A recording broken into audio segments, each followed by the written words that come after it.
Who are the 4 teams that you see in the playoff?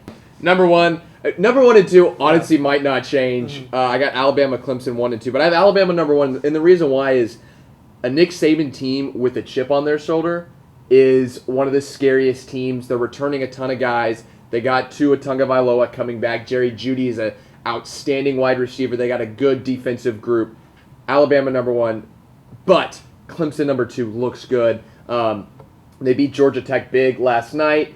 Trevor Lawrence didn't even have a good game. Didn't have to because ETN ran for, over 200 yards. Yeah. So many pieces there. Again, not even to mention how good their defense is. These teams should be 1 and 2 the rest of the season. 3, I have Michigan. I believe in Jim Harbaugh.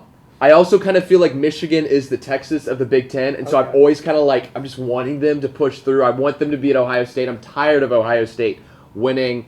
And I think the whole Zach Smith, Tom Herman has just made me hate Ohio State more. So I got Michigan 3. I really do think that Shea Patterson, Jim Harbaugh has been raving about him all off season. They got a good defense. I think this is the team that can finally break through, finally win the Big Ten, and make it to the college football playoff. Number 4, I was debating between a couple teams, but you got to go with the Texas Longhorns. Sam Ehlinger, he's back junior season. You heard Derek Duke breaking it down. The key to Texas is Sam Ehlinger. Obviously, there's questions about defensive starters or losing a bunch of defensive starters. But at the end of the day, if Sam Ehlinger plays well, Texas is going to play well. They just got to get through Oklahoma. I share the 1 and 2, but I'm going to switch the spots. I've got Clemson number 1. I think, like we saw last night, Trevor Lawrence doesn't need to go out and have 400 yards every week.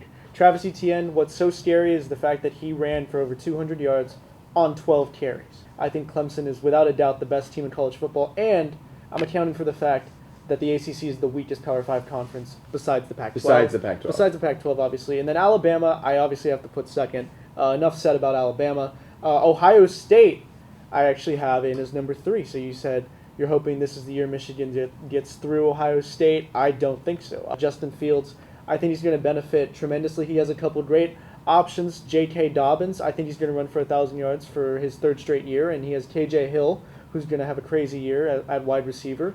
So I think that they're going to be able to avoid one of those careless losses that we've seen to Purdue. And at number 4, I'm sorry once again to disagree with you. I have Oklahoma. And this hurts me. This hurts me too. Fire Robert. Because I also go to UT. But I'm picking Oklahoma here because I think Jalen Hurts is the man. The defense actually is a little bit better. I know you hear Sooner fans say that every year. This year it's true. I don't think they're going to take a loss this year. And if they do, it would be to Texas.